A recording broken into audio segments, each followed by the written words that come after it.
we know the studies have proven that 0 to 5, 0 to 6 are the most impressionable, most important years of a child's life as far as development.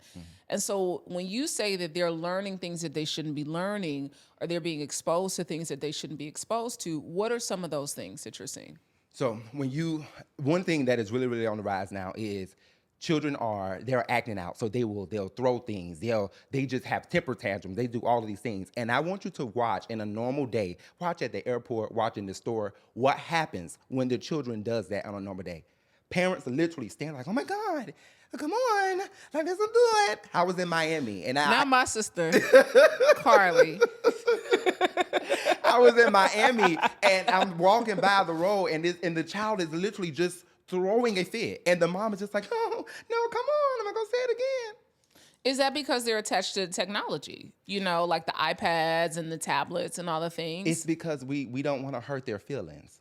Oh, I'm not going to talk hard to you because that's going to hurt your feelings. So will life. And in that moment, he or she is doing something that is not right. So you have to correct it. Yeah. Period. Hurt their feelings. Then they'll know not to do it again. So how do you teach correction when you go into facilities? How are you teaching educators how to correct properly? I'm going to stick with that same situation where the little man was screaming. Yeah.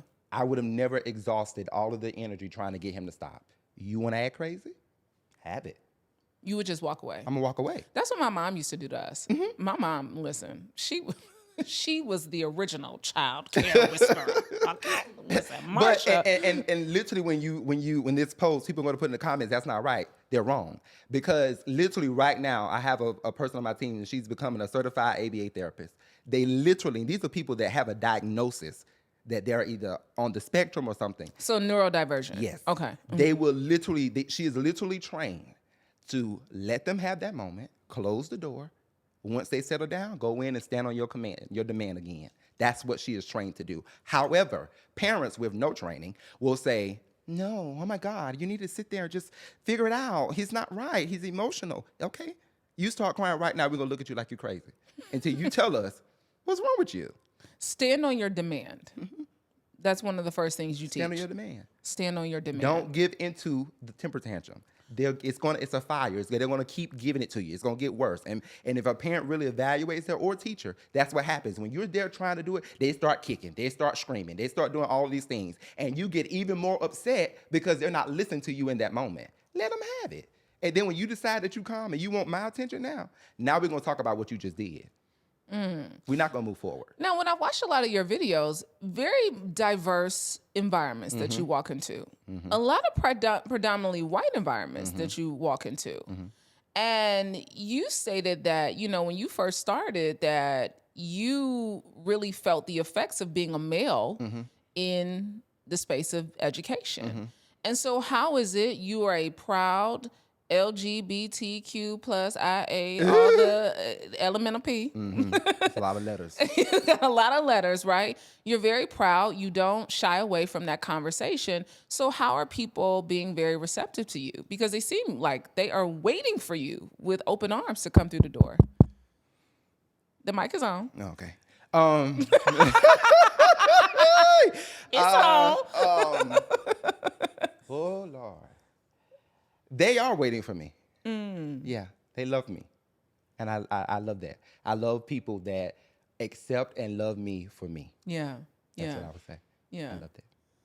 Well, that was very short and sweet and politically correct. What did you want me to say? What did you want me to say about the clientele and how when I walk into that room? Because I know that you said that before that it was a struggle because people were not kind to you. And you found that out when you came into that space. To be honest with you, it's African-American people that give me the hardest time. I was getting to, that's what we were trying to get to. I know that's what you was getting to, and I wanted you to open up the door. But it is. I'm over here trying to be an empowerment agency. I'm the interview whisperer. I just need you to walk on in. Come on, the mic is Well, hot. I'm gonna come on in then. It's black people that give me the hardest time. It's black people that want the biggest discounts. It's black people that want all. I'm serious, and I think that because I know a lot of people when they see my page, I know they say it, but ask them, well, why didn't you book? Yeah. Because there's nothing there that says you can't book. Yeah. Why didn't you book? You're not going to book because when you see me, because I am proudly gay or because I am black, you automatically are going to start saying, but bruh, or my friend, I run a business. Yeah. This is a business. Yeah. And has it been hard as a gay man because I know you said before in some of your interviews that people did not want you even educating their children in the classroom. It is hard. And that's one of the things that comes with being the child care whisperer. Like, even if you look at the comments, it's, oh, he wears the boots. Well, they don't even pay attention to the fact that when I go into the classroom, I never wear the boots. I have on Jordans or something when I go into the actual classroom. I wear this when I am training, if I'm working with adults. So a lot of it comes with that because it is, oh, you're pushing this on children. No, I'm not. Yeah. You sit and you let them have a tablet all day long and walk away, don't know what they're looking at. Yeah. They watch what you do all day long and you could care less about what they do. Yeah. I don't do that. I teach them about being a child, period. Whatever the choice you decide today, that's your business. You don't, just because I dress a certain way or I am what I am, doesn't mean that because everybody that comes in my face, I'm going to push that on them. Yeah. And that's just what society has put on the LGBTQ plus community. And that's not true. It's no different than just because you're a black woman, that doesn't mean everybody you meet, you're going to say, oh, I'm a black woman, you need to be black too. No. It's very obvious. Yeah, right. But this is just me. And for so long, that's why my birth mother and I don't speak. For so long, I suppressed who I was to make everybody else happy. Wow. And what I refuse to do is live in bondage just to set you free. I'm not going to do that. I refuse to live in bondage just to set you free. I'm not going to do that. Yeah. And I mean that for everybody. Yeah. Live. Yeah. If they don't, anybody that is supposed to love you will love you regardless. Yeah. And that's why she's my mom. Yeah. Because my birth mother looks at my flaws like everybody else. This is my happy space. This is my peace space. I'm not going to live in bondage just to set you free. I'm not going to do that. And I think that's got to be so freeing to go into a space with children when we're teaching them how to be free and how to assert themselves in situations, how to love other people, how to accept differences, all the challenges that come with life. Yeah. And so you're already bringing that to the table. That's what my new children's book is about. Okay, yes. It's about being fearfully and wonderfully made.